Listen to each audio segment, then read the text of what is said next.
guys, for the side of GUSAYON. At least they'll relatively be safe against the 1-1 before the crossbow of tank gets procced up. But going into this game, what's the battlefield looking like, Reptar?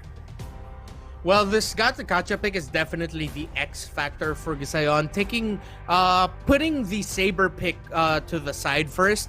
What this Gata can bring is a little bit more much needed control in terms of area of effect control, because with the Gata you have the ability to potentially taunt the members of KAYUQT who are fielding a very mobile lineup. So the taunt might be hard to land, but then at the same time, if you can land it can prove to be devastating, because this is a lineup that lacks your typical sustain. You have shields though, that's what they have, but you are lacking the idea of what we usually call a meaty front line, and that's what Ame TV brings to the table here for GUSAYON.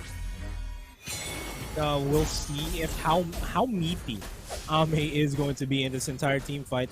Because all things considered, relatively speaking, KAYUQT has no dedicated tank. They will be relying on Esmeralda to sustain in the front to back engagements here. Vladimir is just going to be dashing into the back lines with the circling eagle. It's not really as a reliable tank unless he does decide to build it tanky. Unless that's the case. But as the game progresses, we'll see exactly what the build is going to be here for KAYUQT. Yeah, they have to be careful, especially in the team fights, not to throw too much towards a Gata who will just be able to sustain himself through the damage. And what I'm also going to be watching out for here is where Chalap decides to use the star power lockdown. Of course, you can put that onto the Eve, but that won't suppress it. They'll just immobilize it. And if that Eve is still in real-world manipulation, he'll still be able to use it. So the main target for this star power lockdown might just be Badass TV's Saber. Yeah, as I say that, the mid lane is they're already experiencing a lot of scuffles there. What's not really amounting to much, it is just a battle for pushing out the mid lane, wait for them to get in position for the turtle. Yeah, and this matchup with the 1-1 and Hayabusa, the Benedetta is something we have to look out for here, but Badass TV, he is going to be backing off for now. Ame is going to be the first blood here in this game. Opens up the turtle pit area. Luna and Marvs are in position to contest if ever the turtle is going to be taken out, but it's not going to be started off by KAYUQT just yet. They want to make sure it's as safe as possible, and Ning Ning is winning this fight against Be My Angel.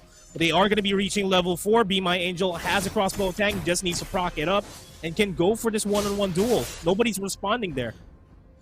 Yeah, Ning Ning has to be careful because, yeah, for now, she's leading the charge, but with both of them having their ultimates, one crossbow of Tang could prove to be the downfall here for Ning Ning if caught way too deep in the lane pushing, and at the same time, if at around 50% health, and then Be My Angel pops off that crossbow of Tang, it's going to be a tough escape there for Ning Ning to pull off.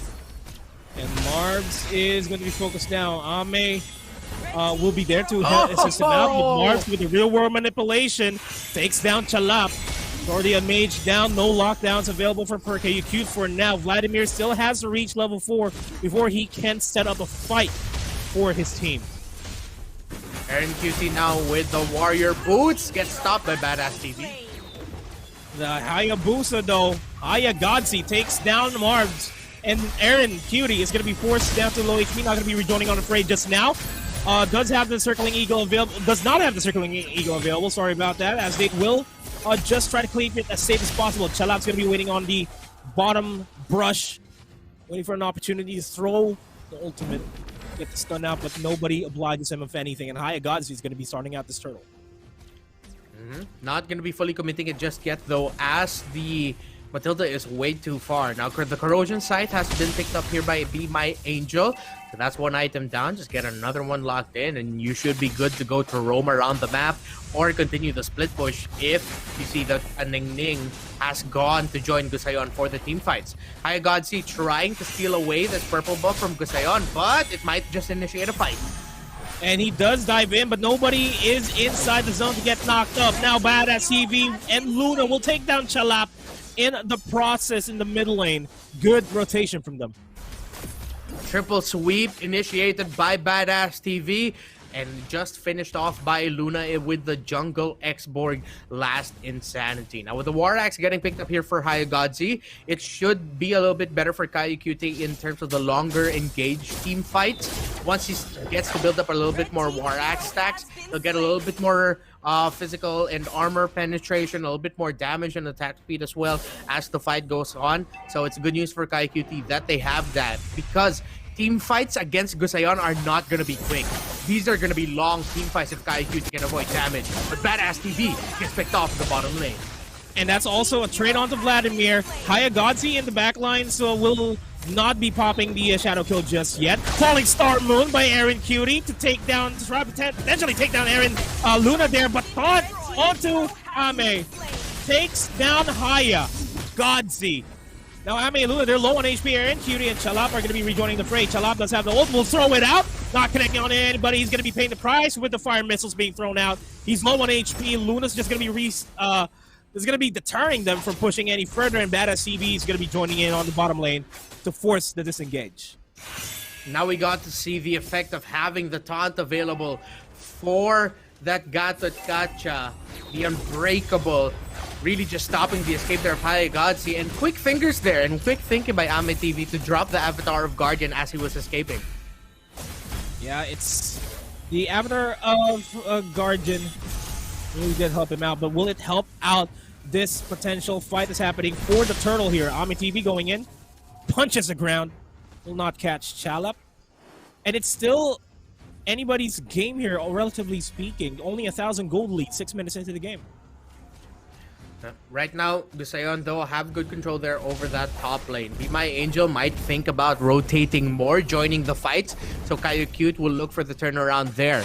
But then they have to balance it out again. A Ningning is, we have this saying in Tagalog, we say trabaho lang. In English, it loosely translated to job only, meaning that a Ningning's job is to just focus down the split pushing and really just keep opening up the map here for GUSAYON. KAYUQT has to continue watching out for that. But I would rather see Be My Angel rotating more away from lane to help out in team fights. Walang personalan. Job only, no personality, as Margs pops the real work manipulation to assist Ning, but the crossbow tang being popped in just to secure his survival. Her survival. No damage yet from Be My Angel, still quite lacking, but I think Ningning also benefited from some damage avoidance brought by an eye to an eye, helping her out. Yeah, and considering the fact that Be My Angel does have the, as I say that, the shadow kill and Vladimir just tanking the turrets to secure that kill for themselves. But going back, it's Be My Angel rocking the weakness finder, so later on, as soon as you see the ferocious side being picked up by Be My Angel, he'll be a threat here in the game. He'll just be a nuisance here. As KAYUQT dives in, quad shadows out, Chalap is in position as well to force his fight. KAYUQT just scares them away. Yeah, just dancing around it right now. Too early use of the Conceal Boots Blessing, actually. And that's going to be a tool that GUSAYON can make the most out of if they initiated a fight around here. But seeing as how they don't have that yet, they're instead just going to focus and trade towers, actually. KAYUQT goes to the mid lane, GUSAYON goes to the bottom. And turret pushes are relatively even, but the map is way more open here for KAYUQT. They can invade the jungle in the top lane. We're seeing that happening right now. Chalap and Vladimir taking away the purple buff from Luna. A much closer game than we expected. KAYUQT putting up a fight. GUSAYON as well. We are even Stevens right now. One big team fight might turn it around. And with the Lord spawning in 35 seconds, that might be the team fight that we're looking for here. One thing KAYUQT can do is bait out or make GUSAYON think, okay, we're going to be going for the Lord, or still trying to chase and reposition for the Lord. But then they can utilize that time to split push instead. This bottom lane might have a big engagement here. The Circling Eagle is available by Vladimir. He's not going to be using it just yet. Ame dives into the fray, but they're disengaging. KAYUQT wants to play it as safe as possible. They don't want to force any issues, except for the top lane though. As KAYUQT is in position for the shadow kill, it doesn't need the help of Be My Angel at all. Now this is good news for KAYUQT because this opens up the top lane, and better positioning for them in the Lord if GUSAYON decides to rotate and defend that, but they're not biting the bait. They're allowing that push because they know if they give up mid control, KAYUQT is gonna start the Lord! Marbs falling down is a big factor here for KAYUQT. GUSAYON in the bottom lane now. Ning alone against 3 members here from KAYUQT. This turn's gonna go down. Shadowfell's gonna be thrown once again, and that is a Ning going down. Lord is now open for the taking. With a Ning down, they now have to keep Badass TV in lane, try to clear that up, which gives a little bit more time for KAYUQT. Bit questionable though, they haven't started it yet.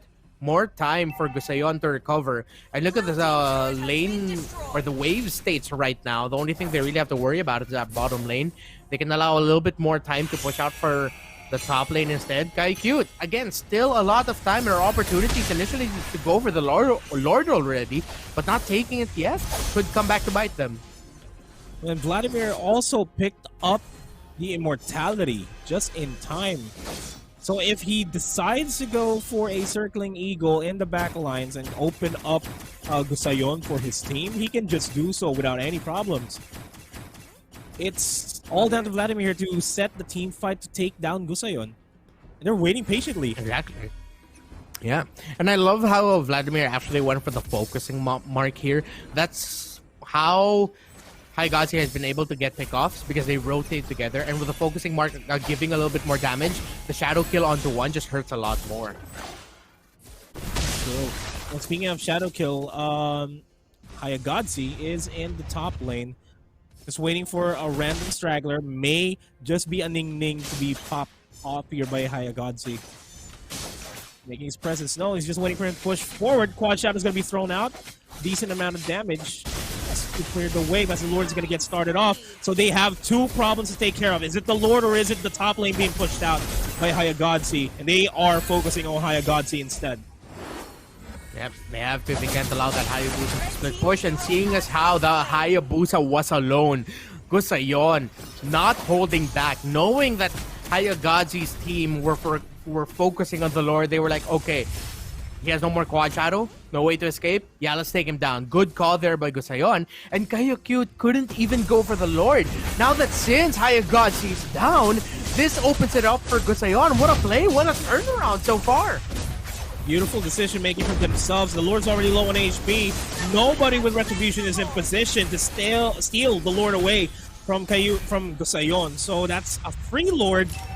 That's also at least a brunt of the map control going back to GUSAYON. Top lane is going to get pushed out towards the side of KAYUQT, no doubt. And KAYUQT wants to open it up. And Vladimir opens it up with a circling eagle onto Mars. The falling Star Moon does not connect onto him, and he manages to make it out alive. Close call there for Marbs. If he was hit by that falling star moon, that would have been a secure kill there for KAYUQT. But then again, the situation is KAYUQT will have to defend this Lord, but not much or barely anything will come out of this push. If ever, the only thing I'm seeing is GUSAYON could potentially get control in mid lane and then try to push that out and then fight KAYUQT. Oh no! Joros gets spots out, roaming, walking into the members of GUSAYON. That's a turret going down. Shadow Kill's gonna be used up.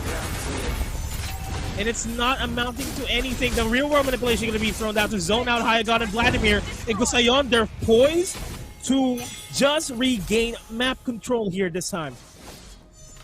The pick-off onto KAYUQT, and the fact they were able to get the Lord was such a big turnaround for GUSAYON that they've been able to just let go or release a lot of the pressure that KAYUQT was applying to them for most of the game. And now this opens up GUSAYON's usual tactic of allow Ning to split push, rotate with her if possible.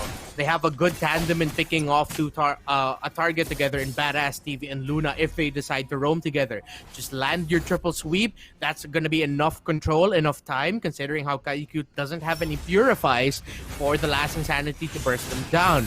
Seeing as how Luna also picked up here the Radiant Armor. Oh my goodness. It is going to be difficult for KAYUQT to be able to take down this X-board, this Luna, who hasn't received a single death yet this game. Be My Angel overstaying his welcome in the top lane. He needed to be alive for his team.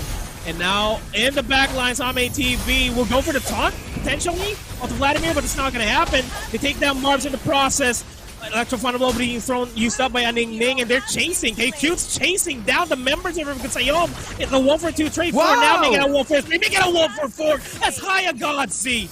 Secures 2 off of that. And now it's just Badass TV left alive. That was such a surprising turnaround play. I turned into Owen Wilson for a second there. I was like, wow! It wasn't the exact wow that he's known for, but still close enough. And again, KAYUQT handling the fight so well, they might just be able to end it, Nomad! That's a wipeout! It's just Marbs who can defend this! They're gonna end this. Game number 1 goes to KAYUQT without a shadow of that closest fight we've had for the day so far. My goodness, not wonderful just the day, game. man. The entire tournament. What a turnaround there by KAYUQT.